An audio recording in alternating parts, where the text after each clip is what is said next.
रात का वक्त था। दिल्ली से लखनऊ जाने वाली ट्रेन अंधेरे को चीरती हुई अपनी मंजिल की ओर बढ़ रही थी। ट्रेन के एक डिब्बे में 5 अजनबी बैठे थे। ठंडी हवा खिड़कियों से टकरा रही थी और डिब्बे में हल्की हल्की रोशनी थी। किसी को नींद नहीं आ रही थी, इसलिए बातों का सिलसिला शुरू हो गया। एक बुजुर्ग आदमी ने बोलना शुरू किया, मैंने अपनी जिंदगी में सबसे बड़ा अफसोस तब महसूस किया जब मैंने अपनी पत्नी की आखिरी चिट्ठी कभी नहीं खोली। सभी चौंक गए। उन्होंने पूछा, क्यों? उन्होंने गहरी सांस ली और बोले, शायद डर था कि उसमें कुछ ऐसा लिखा होगा जिससे मेरी दुनिया हिल जाए। वो चिट्ठी अब भी मेरे बटुए में है, लेकिन मैं उसे कभी पढ़ नहीं सका। ट्रेन में एक सन्नाटा छा गया।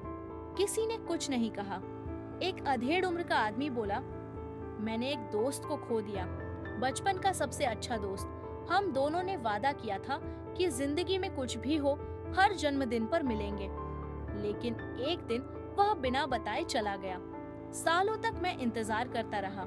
फिर एक दिन एक अजनबी ने मुझे बताया कि वो अब इस दुनिया में नहीं है, लेकिन उसने अपना आखिरी जन्मदिन वहीं मनाया जहां हम हमेशा मिला करते थे। सभी की आंखों में एक अजीब सी उदासी आ गई।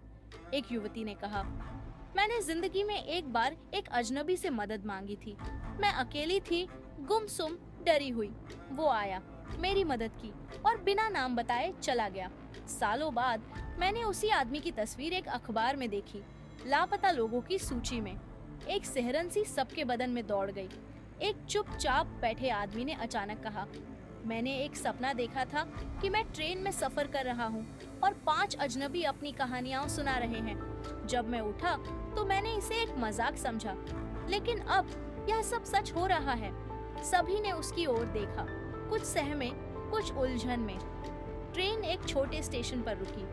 खिड़की से बाहर देखते हुए एक यात्री बोला, अगर हम अपनी पुरानी जिंदगी की गहराइयों में जाए तो शायद हमें पता चले कि हम सभी किसी न किसी मोड़ पर एक दूसरे से जुड़े रहे हैं। क्या हम वाकई अजनबी हैं? ट्रेन फिर चल पड़ी। सन्नाटा छा गया। सभी यात्रियों के चेहरे पर एक अजीब सा भाव था। क्या यह सिर्फ एक संयोग था या फिर किस्मत का कोई खेल? क्या हुआ आगे? क्या वे सच में अजनबी थे या किस्मत ने उन्हें फिर से मिलाया था? ये सवाल ट्रेन की गड़गड़ाहट के बीच रहस्य बनकर रह गए।